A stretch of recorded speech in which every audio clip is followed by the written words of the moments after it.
Hello everyone, welcome back to my channel. मैं हूं doctor प्रतिभा, आपकी फिजियोथेरेपिस्ट। तो आज इस वीडियो में हम बात करेंगे कार्पल टनल सिंड्रोम के बारे में। ये क्या होता है, ये क्यों होता है, और आप घर बैठे कैसे पता कर सकते हैं कि आपको कार्पल टनल सिंड्रोम ही है, और इसके लिए आपको क्या क्या एक्सरसाइजेस करनी है घर बैठे बैठे। तो वो इस वीडियो में मैं बताऊंगी, तो वीडियो के एंड तक जरूर देखिएगा। और अगर आपने मेरे चैनल को सब्सक्राइब नहीं किया तो जल्दी से कर लीजिए, और साथ ही बेल आइकन को भी प्रेस कर लीजिएगा ताकि मेरे नेक्स्ट वीडियो की नोटिफिकेशन आपको मिलती है। तो चलिए शुरू करते हैं।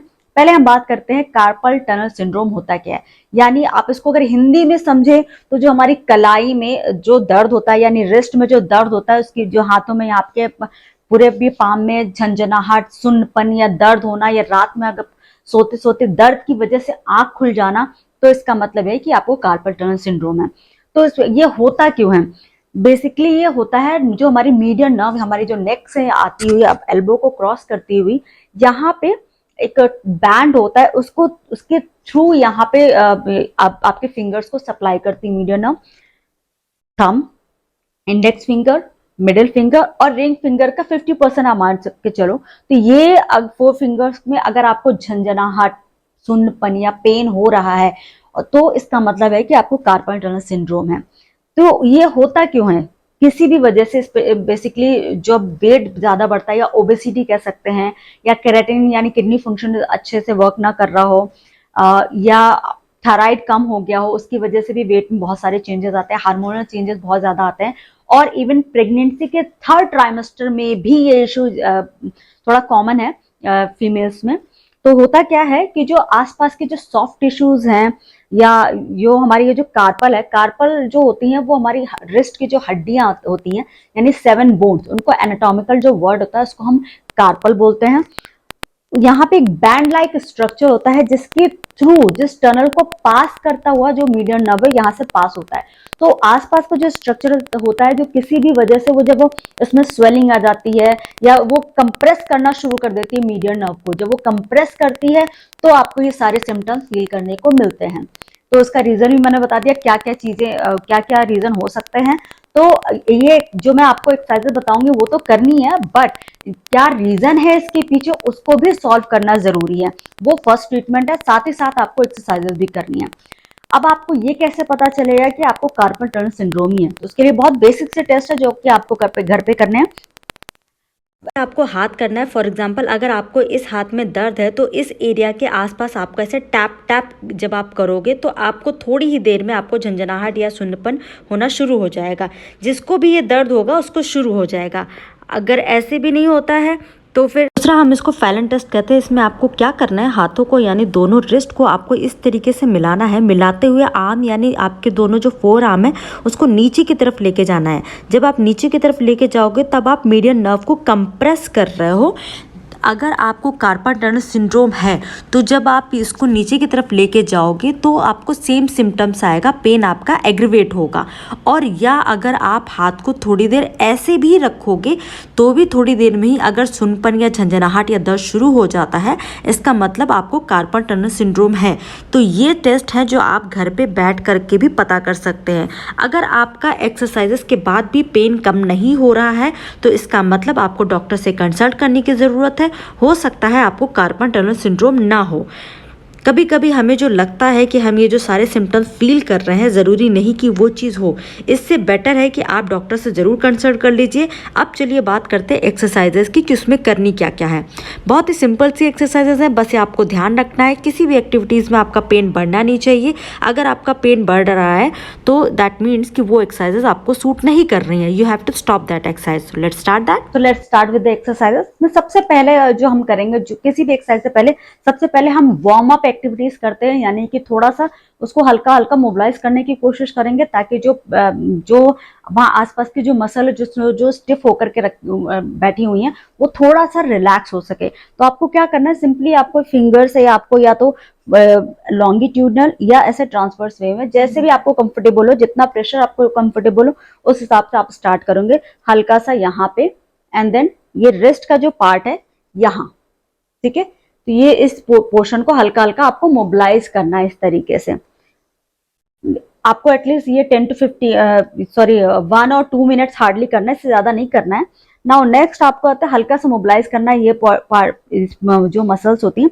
तो आपको इस तरह से, आपको हाथ को इस तरह रखना है, हाथों को इस तरीके से उसको हल्का सा प्रेस करोगे आप, उतना ही प्रेशर लगाएंगे जितना आपको कंफर्टेबल है। इसको भी अगेन हार्डली 1 और 2 मिनट्स के लिए करना है, इससे ज्यादा करने की जरूरत नहीं है। ये आपके मसल्स को थोड़ा सा रिलैक्स करने की कोशिश करेगी।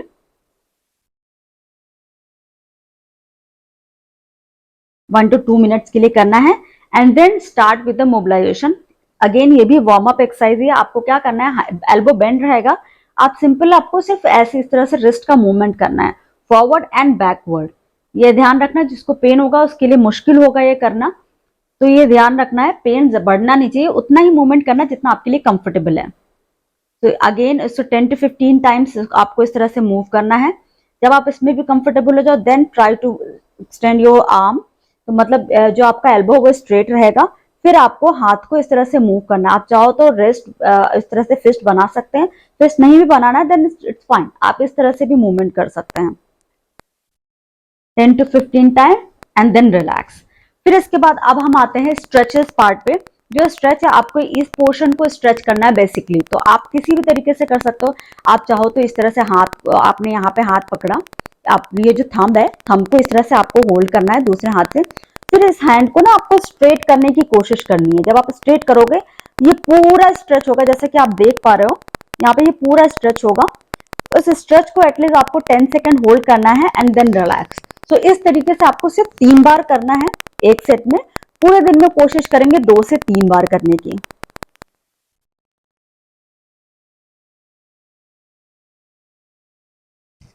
नेक्स्ट आते हैं मोबिलाइजेशन पे। इसमें आपको क्या करना है, हाथ को इस तरह से रखना है, फिर फिस्ट बनाना है and then try to move forward and backward इस तरीके से। तो रिस्ट को मूवमेंट करने, जब आप इस तरह से करोगे तो भी आपको स्ट्रेच फील होगा, आप इस तरह से करोगे तो भी स्ट्रेच फील होगा। अगेन पेन फ्री होना चाहिए, पेन आपका इसमें बढ़ना नहीं चाहिए। 10 to 15 times like this and then relax. Stretch के बारे में बात करेंगे, इसे हम नमस्ते स्ट्रेच बोलते हैं। इसमें आपको क्या करना है, दोनों हाथों को इस तरह से जैसे नमस्ते करते हैं उस तरीके से करना है। बस आपको ध्यान क्या रखना है, आपको हाथ को एंड का जो पार्ट है वो जुड़ा हुआ होना चाहिए और ऊपर से लेकर के नीचे तक धीरे धीरे इस तरीके से लेके आना है। बट ये जो लोअर पार्ट है वो एक दूसरे से हटना नहीं चाहिए। जिनको भी ये प्रॉब्लम होगी डेफिनेटली उनको पेन शुरू हो जाएगा। तो जहाँ तक उनको ज़्यादा पेन नहीं होता है या जहाँ तक वो कंफर्टेबल होते हैं बस वहाँ तक रुकेंगे। Hold it for 10 or 15 second and then relax. इस तरीके से आपको 3 to 5 रिपीटेशन करने हैं एक सेट में और पूरे दिन में कोशिश करेंगे 2 से 3 सेट करने की। जैसे जैसे आप कंफर्टेबल होते जाओगे धीरे धीरे आप अपने आप को पुश करोगे। बस ये ध्यान रखना है एक ही दिन में आपको पुश नहीं करना, जैसे जैसे आप कंफर्टेबल होगे उसी अकॉर्डिंग आपको अपने आप को पुश करना है। धीरे धीरे आप अपने आप को पुश कर सकते हैं, बस एक ही बार में आपको पुश नहीं करना है। आपको क्या करना है, जो थंब फिस्ट स्ट्रेच ही करना है, बट जो थंब है वो अंदर की तरफ ऐसे रहेगा। अब आपको इस तरह से फिस्ट बनाना है एंड एल्बो स्ट्रेट, फिर ट्राई टू मूव डाउन। इस तरीके से करोगे तो आपको ये पूरा स्ट्रेच फील होगा। Hold it for 10 or 15 second and then relax. So इस तरीके से आपको 3 to 5 रिपीटेशन करने हैं एक सेट में और पूरे दिन में कोशिश करेंगे 2 से 3 सेट करने की। जैसे जैसे आप कंफर्टेबल होते जाते हो आप अपने होल्डिंग टाइम और इंक्रीज कर सकते हैं। अब हम मीडियम नर्व मोबिलाइजेशन की बात करते हैं। इसमें आपको क्या करना है, हाथ को वॉल पे इस तरह से प्लेस करेंगे, ठीक है। जिनको भी ज्यादा पेन है, जब शुरुआत आप करोगे तो जैसे आप हाथ पे रखोगे एल्बो हल्का सा बेंड रहेगा। जब आप उसको स्ट्रेट करोगे आपको स्ट्रेच फील होगा। Hold it for 10 or 15 second and then relax. So इस तरीके से आपको 3 to 5 रिपीटेशन करने हैं एक सेट में और पूरे दिन में कोशिश करेंगे 2 से 3 सेट करने की। जब आप इसमें कंफर्टेबल हो जाओ, मीन्स आपको कुछ भी स्ट्रेच नहीं फील हो रहा है, देन आपको ये this is the second part. इसमें आपको हाथ को इस तरह से वॉल पे रखना है, एल्बो स्ट्रेट रहेगा and then try to move your head towards opposite side and then centre. Again इसमें रोकना नहीं है, it's normal movement that side and then centre. So इस तरीके से अगेन एक सेट में आपको 3 to 5 टाइम्स इस तरह से मूव करना है and then relax, then again straight 3 to 5 times move and then relax. तो इस तरीके से आपको 3 to 5 रिपीटेशन करने एक सेट में और पूरे दिन में कोशिश करेंगे 2 से 3 सेट करने की। Now this is the very important part of that exercise. इसमें आपको क्या करना है कि इस तरह से बॉल लेंगे। ये बॉल ना बहुत ज्यादा हार्ड है ना बहुत सॉफ्ट है। इसका भी डिस्क्रिप्शन मैंने लिंक पे शेयर कर दिया है, तो अगर आपको जो कंफर्टेबल लगता है तो आप यू कैन बाय दैट। अगर नहीं करता है घर पे भी, अगर आपके पास कुछ ऐसा होता है थोड़ा सा हार्ड हो, बहुत ज्यादा सॉफ्ट ना हो, बहुत ज्यादा हार्ड ना हो, तो आप वो भी यूज कर सकते हैं रिलीज के लिए। तो आपको क्या करना है, इस पोर्शन को, इस ये जो मसल्स है इनको रिलीज करना है, क्योंकि इसमें टेंशन बहुत ज्यादा होगी। तो आपको यहाँ से इस तरह से, आप चाहो तो टेबल का यूज कर सकते हैं। टेबल आप यूज करोगे तो ज्यादा अच्छा रहेगा, क्योंकि इसमें सिर्फ आपको हैंड का ही सिर्फ हल्का सा प्रेशर देना होगा और कुछ नहीं। तो इस तरीके से आपको इस तरह से रोल करना है। आप फील करोगे जहां पे भी आपको नॉट हल्का सा भी फील हो, और वहां पे थोड़ी देर के लिए होल्ड करेंगे, like 15 to 20 seconds, and then relax. तो इस तरीके से आपको एक दिन में एक बार करना है, और धीरे धीरे आपको इसकी फ्रिक्वेंसी कम करनी है। जैसे शुरू में आपको दर्द होगा तो आप दिन में एक बार कर सकते हो या 2 बार कर सकते हैं, पर जैसे जैसे आपको कंफर्टेबल होने लगे आप कोशिश करेंगे ऑल्टरनेट डे करने की, या 3 दिन में एक बार करने की। तो इस तरीके से आपको करना है। तो उम्मीद करती हूँ आपको सारी एक्सरसाइज अच्छे से समझ में आ गई होंगी, और अगर आपको वीडियो पसंद आई हो तो लाइक करिए, और जिनको भी जरूरत उनसे शेयर करिए। और अगर कुछ भी क्वेरीज हो, किसी भी प्रॉब्लम या किसी भी पेन के बारे में आपको जानना है, तो आप कमेंट में ड्रॉप कर सकते हैं। मैं पूरी कोशिश करूंगी आपको रिप्लाई करने के लिए। तब तक के लिए bye bye, take care, keep moving and keep smiling.